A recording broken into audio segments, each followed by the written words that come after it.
Hello everyone and welcome to Cinderful Gaming. In today's video we're going to look at getting started with a Skaven in Warhammer Age of Sigmar using the contents of the Army Spearhead box set. Today's video is sponsored by Gap Games, a fantastic miniature wargaming store in Queensland, Australia. They stock a wide variety of miniature wargames from all things Games Workshop to some of my personal favourites, Conquest, The Last Argument of Kings, and all things Modifius wargames as well. Use our affiliate code in the link below to help support both this fantastic store and the channel as well. Leading the box set is a Grey Seer. This Skaven wizard is able to cast one spell in both your and your opponent's hero phase, obviously needing to use command points to do so in your opponent's hero phase, but can also dispel and unbind in your opponent's hero phase as well once. This is thanks to the Wizard 1 keyword. And in your own hero phase, you can actually use Warpstone Shards. This is an ability that allows you to roll 3d6 when casting. If the casting roll is a perfect 13, and this can't be rerolled or modified when you use this ability, if that casting roll is that perfect 13, the spell is cast successfully. It cannot be unbound, but you do take d3 mortal damage on your wizard as the energy sort of courses through him and fries maybe his hand off. But if the casting roll is not a 13, then you just pick the two highest dice and use them as your casting roll. Other than that, it's a pretty standard wizard with the basic sort of wizard attack profile of 3 attacks, 4s to hit and wound, range 1 damage d3, 5 health and a 6+ save, so fairly squishy, but this shouldn't be a frontline hero.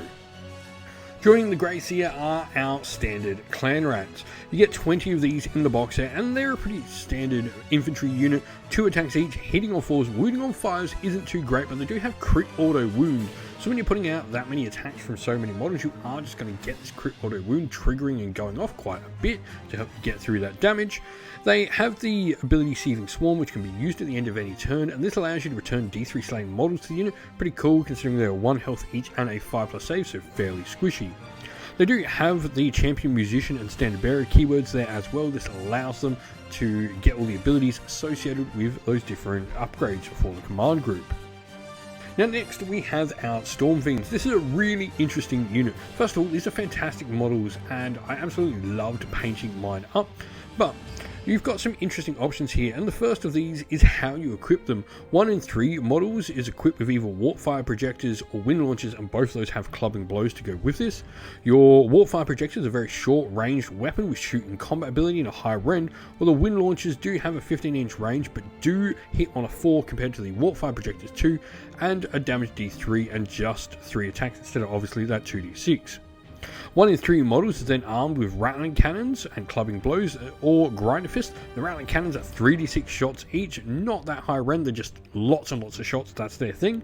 But then you've also got obviously the option of Gnawfeast, which 4 attacks, 4s to hit, 2s to wound, rend 2, damage 2, and Gnawfeast Tunnelers also allow the unit to start off the table and pop up on the battlefield anywhere they want, which is really cool. Now you then have one model that will be equipped with Doomflayer Gauntlets or Shock Gauntlets.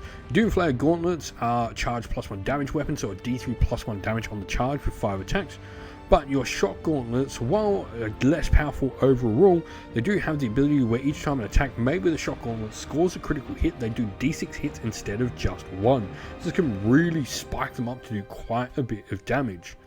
All in all, Storm Fiends, when you compare them with their 4-up save at 6 health, they're a very survivable Skaven unit. They're going to be able to pack out a lot of damage and being built in a variety of different ways.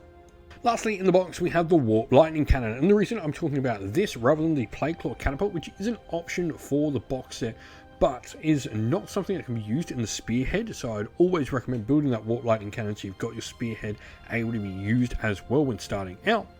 The Warp Lightning Cannon has its own special profile for its Warp Lightning Blast ranged attack, 20-inch range, 2d6 attacks hitting on 4s, but the Warp Lightning Blast means each successful hit just inflicts 1 mortal damage on the enemy.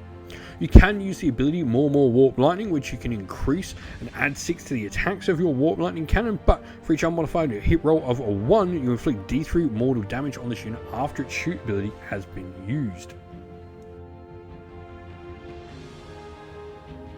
And so, where to go next? Well, we're definitely going to look to bring in a clan scry hero, and for this we're going to look at the Arch Warlock, and this will become apparent especially when we look at the next unit we're going to bring alongside this. The Arch Warlock has 5 health and a 4+ save, which is very survivable for a Skaven foot hero. That is like the best of the best for Skaven foot heroes.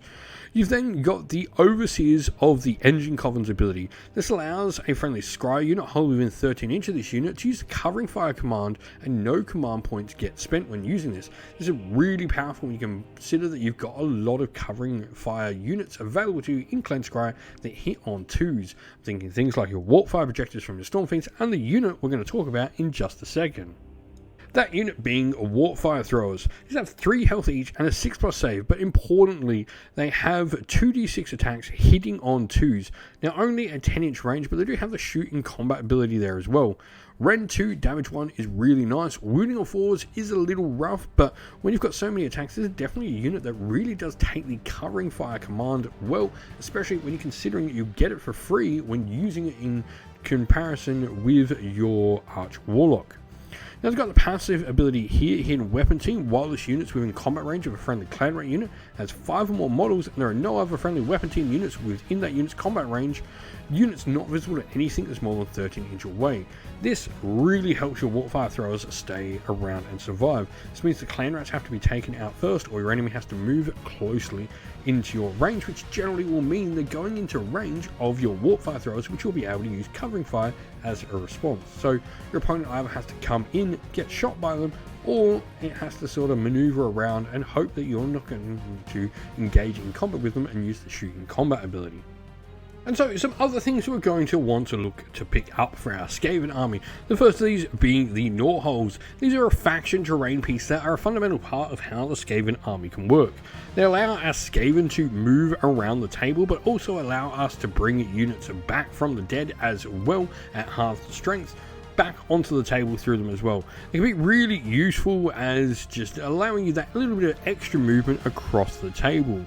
Now they do also have the volatile ground special rule. This means model can pass through them as normal, but each time an enemy unit ends a move, they'll pass through or across the terrain in any way, roll a d3 on a 2+, inflict some mortal damage on them, which is really cool. So they're just going to give us some extra maneuverability and potentially stop the enemy being able to move as well.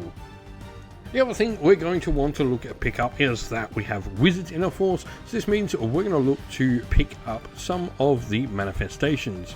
Now obviously Skaven have their own set of manifestations, including the Belt of Doom, Vermintide and Warp Lightning Vortex, but they do also have access to the generic ones from the Malign, Sorcery and Forbidden Power box sets as well. And so our army today, we are going to obviously be playing with the Skaven, but we're going to go for the battle formation of the Warp Cog Convocation. This allows us to pick up to 3 friendly scry units to be targets of this ability once per turn army during our shooting phase. We roll a dice. On a 1, they go kaboom and they inflict some mortal damage on themselves. 2 to 5, they add 1 to wound rolls, which is really good for those warp fire throwers. And on a 6, more warp power. In addition to more power getting the +1 to wound, they add 1 to their rend as well. This means you're going to go rend 3 with those warp fire throwers, or with your storm fiends and all that bonus rend. This can be a really powerful ability to get. And so to start with, first of all, our first regiment is going to be led by our Grey Seer. This model is also going to be our general, and it's going to have the artifact of power, the Skaven Brew, where I can pick a friendly non-hero infantry unit within 13 inch, inflict d3 mortal damage on them, then add 1 to their attacks. This can really help bolster up the clan rats' effectiveness. But also this could be used on other infantry units, potentially our Storm Fiends as well, which could be a really solid target of this. For the units inside this regiment, then got our 20 clan rats, we've got 3 Storm Fiends and a Warp Lightning Cannon as well. Our second regiment will have our Arch Warlock, and this model is going to have our heroic trait, which is going to be Skilled Manipulator. This means if this model's near enemy friendly Skaven infantry unit has a ward of 4+ and potentially passes off some damage onto other units, this can be used nicely if he's walking alongside, say, the Storm Fiends or any of that sort of stuff as well. But he's then going to have in his regiment the unit of 3 Warpfire Throwers. We hope this video was helpful in getting you started with Warhammer Age of Sigmar, and it was able to give you some ideas and inspiration to start your own force in the game. If you have any other questions at all, please comment down below. And while you're there, don't forget to drop a like, subscribe, and join our Discord server to check out all our future Warhammer Age of Sigmar content.